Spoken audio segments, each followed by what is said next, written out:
Bonjour, bienvenue au vlog de Sandy.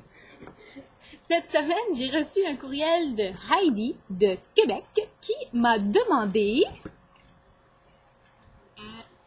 Sandy, comment on fait des marionnettes à doigts? Hein? Alors, Heidi de Québec, voici ce que j'ai trouvé pour toi. Ding, ding, ding, ding, ding. C'est ma petite marionnette à doigts. Voici comment la faire. Okay? C'est super simple. Je pense toujours à des trucs qu'on peut faire tout le temps avec des choses qu'on a à la maison et qui est super simple à faire. Alors, pour faire la petite tête, tu as besoin, idéalement, d'un élastique ou ça peut être n'importe quel morceau de tissu. Là. Puis regarde, c'est pas long du tout. Il faut juste que ça fasse le tour de ton doigt comme ça. Puis là, ensuite, tu prends, puis c'est environ la largeur de ton doigt. Là. Regarde, c'est pas plus large que mon doigt. Tu l'enroules autour de ton doigt. Ton index, préférablement. Ensuite, tu colles. Moi, je l'ai collé à l'aide de la colle chaude, là, comme ça. Tu mets un petit peu de colle chaude, puis tu fais le tour pour que ça aille la grandeur de ton doigt, sans que ça soit trop serré.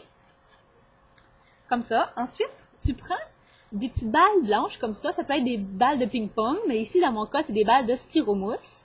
Pour écrire sur tes balles de styromousse, là, faire des yeux, tu peux faire des sourcils, des yeux, n'importe quelle forme que vous voulez. Tu le fais à l'aide d'un crayon permanent de la couleur de ton choix pour pas que ça parte. Alors ensuite, tu les colles avec de la colle chaude sur ton élastique ou ton morceau de tissu. Ça donne ceci. Hello! Et là, la partie amusante, c'est que tu peux t'amuser à faire un corps, si tu veux, à l'aide de petites tiges cure-pupe comme ceci. Ce que j'ai fait, c'est que j'en ai pris une, j'ai découpé des bras, des pattes. Puis là, tu vois, comme ceci, là, j'ai fait un petit croche dans le haut, puis je le rentre. Oui, je fais juste tout simplement le glisser entre l'élastique et mon doigt, puis là, ça te permet de faire ça. Ensuite, tu peux même découper. Ton corps, là, dans le fond, tu peux le faire à partir de papier, comme ça, à partir de morceaux de tissu. Tu peux le faire comme tu veux, puis tu fais juste l'insérer ici. Tu peux habiller ton petit bonhomme ensuite. Tu peux coller une robe, si tu veux. Regarde. Alors, je m'appelle Rose. Et aussi, tu peux faire différentes formes. Donc ça, c'était le petit bonhomme. Voici un autre. C'est le cochon. OK, ça, c'est une forme de cochon. Et j'en ai fait un autre en forme de poisson. Voilà.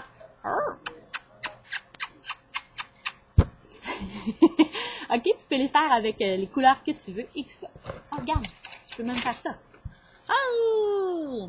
Voici, c'est ta petite marionnette à l'aide de tes doigts. Tu peux les faire dans les formes que tu veux. OK. Pour la touche finale, tu peux te mettre sur... J'ai failli tomber. Tu peux te mettre sur n'importe quel banc. Puis là, tu peux te cacher en arrière. Puis là, tu les fais parler. OK. Heidi, j'espère que ça te plaît et que tu en feras. Puis tu me laisseras savoir si ça fonctionne bien. Oh! Ça vient de se détwister. D'ici là, je vous souhaite d'avoir beaucoup de plaisir avec vos petites marionnettes à doigts. Super simple à faire. Voilà. Hein, Michel? Voilà. Regarde. Oui. Oui, merci. C'est beau. Merci. OK, bye Heidi, bye tout le monde. Regardez ça, ce que je peux faire. Je vais me noyer.